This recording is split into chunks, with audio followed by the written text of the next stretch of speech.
Hi students, welcome back. So we are dealing with the human physiology's first topic, that is human digestive system.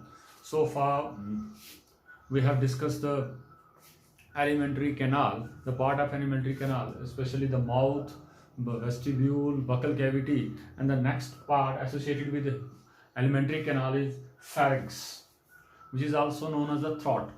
Uh, it is a common passage between respiratory to that और the digestive tract. ये एक common path है, common रास्ता है जहाँ से food भी होके गुजरता है और जो है वो एयर भी होके गुजरती है, क्योंकि इनके बाद ही नीचे बाइफर्केशन होती है जहाँ पे फूड के लिए जो है फूड पाइप है इसोफेगस, और वहाँ रेस्पिरेटरी पर्पज से, ब्रीदिंग के पर्पज से जो है वो ट्रैकिया रहता है. सो एलिमेंट्री कैनाल में हम फेरेंक्स की बात कर रहे थे, थ्रॉट. इट इज रफली flat funnel shaped vertical canal behind the buccal cavity. Buccal cavity के कहीं पीछे जो है सीधा ये मान लीजिए रफली में अगर कहीं ये ड्रा कर देता हूं तो ये रहा, मान लीजिए रेस्पिरेटरी ट्रैक्ट है ये, ठीक है, और ये डाइजेस्टिव ट्रैक्ट है, ये आपका बीच में टंग रहा, ये पीछे रही आपकी वर्टिबल कॉलम वगैरह, तो ये रहा, ये आपका इसोफेगस इधर चला जाता है और ये पार्ट आपका जो है आगे रेस्पिरेटरी ट्रैक्ट का. तो ये कॉमन पाथ है, ये यहाँ से लेके यहाँ तक का ये कॉमन पाथ है. इस कॉमन पाथ को जो है हम फेरेंक्स कह रहे हैं. It is near about 12 to 14 centimetre in length, which it is also, you can also call it a vertical passage leading from mouth and nose to the esophagus and larynx. It is I told you that it is a 12 to 14 centimeter in length. It is further subdivided into three subsections as first nasopharynx,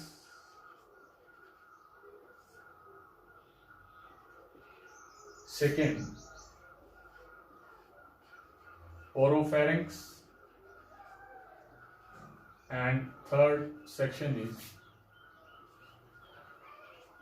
laryngopharynx or hypopharynx. सो कहाँ ये parts जो हैं ये differentiate होते हैं. Nasopharynx क्या है? Actually ये वो एरिया है जहां पे फूड कभी, फेरेंक्स का वो पार्ट है जहां फूड कभी एंटर नहीं करता. ये सिर्फ स्पीच और as well as respiratory purpose से जो है वो यूटिलाइज होता है नेजोफेरेंक्स. ओरोफेरेंक्स की बात करें तो यहाँ पे sometimes we are breathing by mouth और फूड का पैसेज जो है यहाँ से जो है होकर गुजरता है. Third one is the laryngopharynx. यहाँ पे जो है फूड कुछ कंटेंट जो है वो वहाँ कुछ पार्ट में होके गुजरता है, उसके बाद जो है फर्दर इसोफेगस में चला जाता है. तो रेस्पिरेटरी और इंजेक्शन के पर्पज से जो है ये पार्ट भी कहीं यूज होता है. तो हम बात करते हैं नेजोफेरेंक्स की. नेजोफेरेंक्स का अगर हम एक स्लाइड देखते चलें तो हमें इसमें क्लियर हो जाएगा कि नेजोफेरेंक्स जो है वो कहाँ पे है. सो देखिएगा, डिमार्केशन देखिएगा, बड़ा इंपॉर्टेंट सेक्शन है ये. अगर आप देख पा रहे हैं तो ये रहा नेजल ट्रैक्ट, एक्सटर्नल नेल्स, ठीक है, एक्सटर्नल नेल से ये nasal concave, superior, medial and inferior concave, और ये पार्ट जो है पीछे ये यहां से लेके यहां तक का part, from this area to this area, this is nasopharynx. ये लिखा भी हुआ है, दिस इज नेजोफेरेंक्स. नेजोफेरेंक्स कौन सा पार्ट है? Word itself indicates nasal word is related to the nose. Okay, nasal pharynx. So nasal part से ही जो मैंने कहा आपको क्या काम कर रहा है, ये breathing as well as speech में हेल्प कर रहा है, ठीक है. ये पार्ट देखिए, नेजोफेरेंक्स का जो पार्ट है ये कहां से लेके कहां तक है. अगर हम बात करें इंटरनल, ये कॉनकेव के बाद, और सॉफ्ट पैलेट, ये है आपकी डाइजेस्टिव ट्रैक्ट की, this one is the soft palette. Soft palate से ऊपर और कॉनकेव से पीछे ये सेक्शन जो है ये नेजोफेरेंक्स की सेक्शन है. इस पार्ट को नेजोफेरेंक्स कहते हैं. यहां दो चीजें देखने वाली हैं जो इंपॉर्टेंट हैं, जो दिखती हैं यहां बिल्कुल. एक आपका ये रहा यहां पीछे, ये देखिए ये सेक्शन दिख रही है इस तरह से, ये टॉन्सल्स की सेक्शन है, बाद में बात करते हैं। और यहां पे एक आपको ट्रायंगुलर शेप ये स्ट्रक्चर दिख रहा है, ये this one is स्ट्यूशियन tube, nasopharynx का पार्ट है स्टेशन ट्यूब। ये इसका कैरेक्टरिस्टिक फीचर है, इस एरिया में ये दिखता है। ये बेसिकली ट्यूब क्या है, हमारा जो ये कहें कि मिडल एरिया का जो मिडल हमारा जो ईयर का पार्ट है, वहां से टिम्फैनिक मेम्ब्रेन के पास से जो है ये ट्यूब जो है ईयर से यहां कनेक्ट होती है। ये बैरोमेट्रिक जो कह सकते हैं आप प्रेशर मेंटेन करती है, ठीक है, मिडिल ईयर में जाके। तो ये इस ट्यूब को हम कह रहे हैं स्टेशन ट्यूब, ये रही। ये इसका कैरेक्टरिस्टिक फीचर है कि इस एरिया में ये दिखती है। इसके अलावा इसमें जो है टिश्यूज दिखते हैं, फ्रेंजल टिश्यूज, इसको बाद में डिस्कस करेंगे। तो सिर्फ आपको ये समझना है कि ये नेजल सेक्शन में कॉन्के से पीछे जो है up to the soft palate, ये पार्ट जो है ये नेजोफेरेंक्स का पार्ट कहलाता है, ठीक है। फेरेंक्स का वो पार्ट जो नेजल सेक्शन में है उसको नेजोफेरेंक्स कहते हैं। अब आ गया, और इसका पहचान क्या है कि यहाँ स्टेशन ट्यूब है एक। हाँ, याद रखिएगा फूड कभी भी यहां से ऊपर नहीं जाता, क्योंकि ये जो हमने सॉफ्ट पैलेट पढ़ा था, हार्ड पैलेट यहां आगे था, तो ये इंटरनल लेयर्स को बंद करता है जब हम फूड कंज्यूम करते हैं। वो हम आगे देखते हैं वो सेक्शन, ठीक है। अब नेक्स्ट पार्ट था आपका, दैट इज ओरोफेरेंक्स। ओरोफेरेंक्स मतलब माउथ से रिलेटेड, ये माउथ का पार्ट है, यहां ओरोफेरेंक्स नहीं है। एक बात समझ लीजिए, यहां से लेके ये पीछे का पार्ट जितना आप देख रहे हैं up to this region, this is, मैं एक बार लाइन घुमा देता हूं, ये पूरा पार्ट यहां से यहां तक ये पूरा फेरेंक्स है। ना तो ये फेरेंक्स है नाक वाला अंदर का पार्ट, ना ये फेरेंक्स है मुंह वाला पार्ट, और ना ही इससे नीचे जो है पार्ट जो है वो फेरेंक्स का पार्ट है, समझ रहे हैं। तो पहले ही हमने डिमार्केशन कर दी कि सॉफ्ट पैलेट से ऊपर जो है ये सेक्शन हमने मान ली क्या है, नेजोफेरेंक्स है। अब जो है दूसरी ओरोफेरेंक्स, ठीक है, माउथ से एसोसिएटेड है इसीलिए ओरोफेरेंक्स कहा। अगर आप ध्यान से देखें, ये जितना आप पार्ट देख रहे हैं यहां से पीछे ये पार्ट जिसपे मैं ये पेन घुमा रहा हूं, यहां से नीचे ये रहा आपका, मैं इसको डिमार्क कर दूं, ये रही आपकी wind pipe that is trachea, ठीक है। उसके ऊपर ये रही, ये जो इस तरह से सेक्शन देख रहे हैं आप, ये पूरा पार्ट ये ऐसे, दिस इज एपिग्लॉटिस, ये लिखा हुआ है, ठीक है।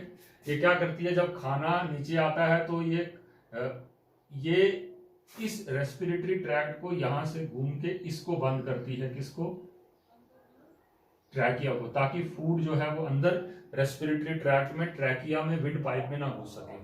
तो ये जानना मैं इसलिए कह रहा था जरूरी है। और यहाँ आगे एक चीज और देखेंगे आप, ये है हायोइड बोन। अगर आपको याद हो तो मैंने आपसे कहा था कि टंग हमारा यहाँ जाके कहीं अटैच है, तो ये इसकी सेक्शन है, आधी काटी हुई है, ये रही हायोइड बोन। तो ये हम मान के चलते हैं कि इस सॉफ्ट पैलेट से लेके इस हायोइड बोन तक, जहां ये एपिग्लॉटिस है, दिस इज एपिग्लॉटिस, ये यहां डिस्कस नहीं कर रहा क्योंकि हमने रेस्पिरेटरी ट्रैक्ट में वो 9 कार्टिलेजेस पढ़नी है, ठीक है, वहां इसको डिस्कस करेंगे। आप सिर्फ इनकी पोजीशन समझिएगा। तो सॉफ्ट पैलेट से लेके इस हायोइड एपिग्लॉटिस के सेक्शन तक, ये देखिए ये ब्लूइश है, इसको हम कह रहे हैं ओरोफेरेंक्स। ये पार्ट सिर्फ जो है वो फूड को कंडक्ट करता है प्लस एयर करता है। ये मैंने कहा स्पीच में भी हेल्प करता था, प्लस एयर जो है वो कंडक्ट करता है, ठीक है। 2 पार्ट हो गए किसके, फेरेंक्स के। अब तीसरा पार्ट है, इस हायोइड बोन से लेके यहां एक 9 कार्टिलेजेस जो मैं कह रहा था ना कि जो हमारी वॉइस बॉक्स बना रही है, उसमें एक रहती है क्रिकॉइड। इस कार्टिलेज तक, कहां से लेके, इस एपिग्लॉटिस और हायोइड बोन से लेके पीछे का पार्ट जो लोअर मोस्ट पार्ट है किसका, फेरेंक्स का, अप टू क्रिकॉइड, इसको हम बोलते हैं क्या, हाइपोफेरेंक्स। नेजोफेरेंक्स, ठीक है, कॉन्के के नीचे वाले सेक्शन से लेके सॉफ्ट पैलेट तक नेजोफेरेंक्स, और सॉफ्ट पैलेट से एपिग्लॉटिस तक या हायोइड बोन तक जो है ओरोफेरेंक्स, और इसी एपिग्लॉटिस से नीचे क्रिकॉइड सेक्शन तक लोअर मोस्ट पार्ट जो है दिस इज हाइपोफेरेंक्स, और it is also known as laryngopharynx.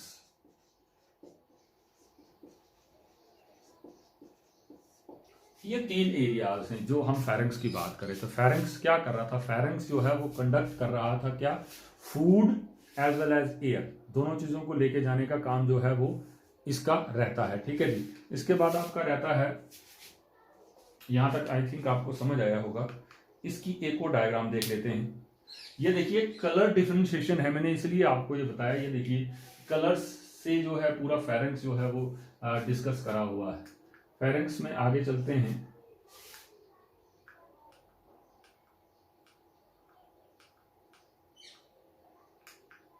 ये एक और सेक्शन है जो आपको थोड़ा सा डिटेल जो है वो बताएगी।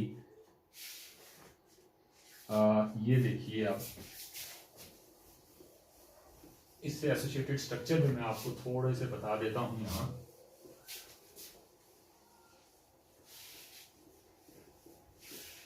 ये देख लीजिए,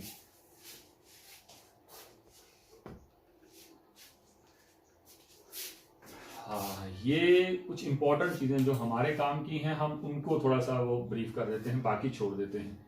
ये मैं बात कर रहा था इंटरनल लेयर्स कौन के, ये रही, ये सेक्शन रही।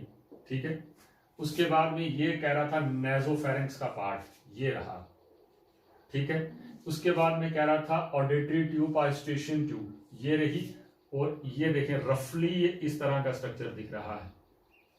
ठीक है जी, ये चीजें होंगी। और ये हमारा सॉफ्ट पैलेट का ऊला रहा, ये व्यूला। ठीक है। उसके बाद हमारी रही पैलेंटाइन टॉन्सिल्स, इसको बाद में देखते हैं। पैलेट सेक्शन से एसोसिएटेड है ये। ठीक है। ये डिफेंस मैकेनिज्म का पार्ट है, इनमें लिम्फोइड टिश्यूज होते हैं जो लिम्फोसाइट्स की फॉर्मेशन करते हैं। ठीक है। उसके बाद रहा ओरोफेरेंक्स, एक हमारा हो गया नाइजोफेरेंक्स, ये रहा हमारा ओरोफेरेंक्स। मैंने कहा ये यहां से इस हायोइड बोन या इस एपिग्लोटिस के साथ है, ये बीच का पार्ट। ठीक है। और उसके बाद इसी से नीचे जो मैं कह रहा था ये एपिग्लोटिस, ये रही एपिग्लोटिस। ठीक है। मैं आगे बताऊंगा क्या एपिग्लोटिस क्या काम कर रही है। ठीक है। ये रहा हमारा लैरिंक्स, यहीं से ये नीचे का पार्ट, इससे ऊपर ये part, this is laryngopharynx and hypopharynx. और नीचे जो है फूड लेके जा रहा है पार्ट, दिस इज इसोफेगस। आप ध्यान दीजिएगा इस पे, ये हमारे पीछे रीढ़ की हड्डियां, ये गर्दन है हमारी। ठीक है। गर्दन का पार्ट है, यहाँ ऊपर ब्रेन है हमारा। ठीक है। ये जो पार्ट है ये हमारी वर्टिकल कॉलम की जो है वो सेक्शन आई हुई है, काट के जो हड्डियां वो दिख रही हैं। तो इसका मतलब है पीछे से आगे शुरू करें तो वर्टिकल कॉलम है, फिर आपका ईसोफेगस है, फिर आगे ट्रैकिया है। ये बात याद रखिएगा कि ईसोफेगस पीछे से पहले आता है और उसके बाद ट्रैकिया आता है। अगर हम फ्रंट से बात करें, फ्रंट से ट्रैकिया पहले आएगा और ईसोफेगस उसके बाद आएगा, फिर पीछे वर्टिकल कॉलम आएंगे। ठीक है। ये देखिए इसी के साथ ये रहा ईसोफेगस और ये रहा ट्रैकिया। ये पार्ट ट्रैकिया का था, ये ईसोफेगस का था। अब इस तरह थोड़ा सा देख लेते हैं इंपॉर्टेंट चीजें। नेल्स वगैरह हम जानते हैं, पैलेंटाइन सॉफ्ट पैलेट वगैरह हम जानते हैं, लिंगुअल टॉन्सिल्स। हाँ, टॉन्सिल्स की भी हम बात करेंगे। जैसे मैं बात कर रहा था, ये देखिए फेरेंजियल टॉन्सिल्स भी हैं फेरेंक्स रीजन में जो थी। ठीक है। ये हम बाद में करेंगे इनको, फेरेंजियल टॉन्सिल्स, क्योंकि इनको मैं आपको वेल्डेयर रिंग पढ़ाऊंगा, उसमें आप क्लियर हो जाएगा किसकी लोकेशन कहाँ है।